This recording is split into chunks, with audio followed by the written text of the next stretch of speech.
ఇదేంటి ఇప్పుడు ఫోన్ చేస్తుంది? హలో, ఏంటే? ఓ టూర్కి వెళ్ళారా? మీ వారు తీసుకెళ్ళాడా? సరే, అయితే బాగా ఎంజాయ్ చేశారా? ఎన్ని రోజులు?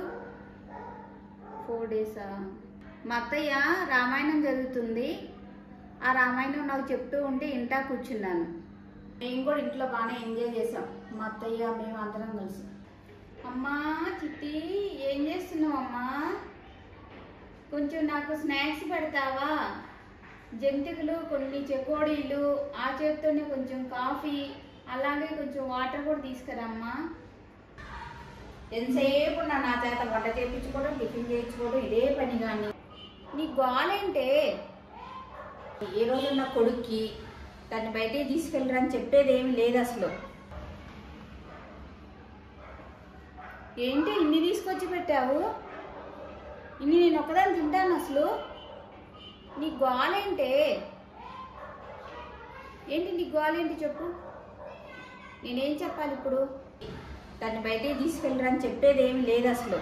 అవునా, సరే అయితే వెళ్ళి రెడీ అవ్వకు, నేను చెప్తాను వాడికి తీసుకెళ్తాడు.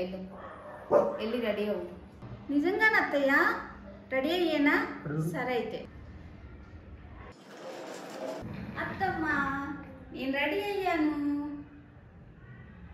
ఏంటి అప్పుడే రెడీ అయ్యావు? నేను స్నాక్స్ కూడా తినైపోలేదు, నువ్వు అప్పుడే రెడీ అయ్యావా? నువ్వే కదా అత్తమ్మ చెప్పావు, నేను చెప్తాను వెళ్ళి రెడీ అవ్వమన్నావు, అందుకని వెళ్ళి రెడీ అయ్యాను. నేను బ్యాగ్లో ఆల్రెడీ ఇంతకుముందు ఎప్పుడో రెడీ చేసుకొని పెట్టుకున్నాను, నువ్వు ఇలాంటి రోజు చెప్తావని చెప్పి, అందుకే రెడీ చేశాను. ఏంటి నా బ్యాగ్ తీసుకొచ్చావు? నీ బ్యాగా? నిన్ను ఒక్కదాన్ని వదిలేసి ఎలా వెళ్తాం అత్తమ్మ చెప్పు? వెళ్తే అందరం వెళ్దాం, లేదంటే అందరం ఇంట్లో ఉంటాం. అందుకే నీ బ్యాగ్ కూడా తీసుకొచ్చాను, పద అందరం కలిసి వెళ్ళిపోదాం. నా కోడలు అనవసరంగా అపార్థం చేసుకున్నాను, పాపం బంగారు తల్లి, నా కోడలు మంచిదే.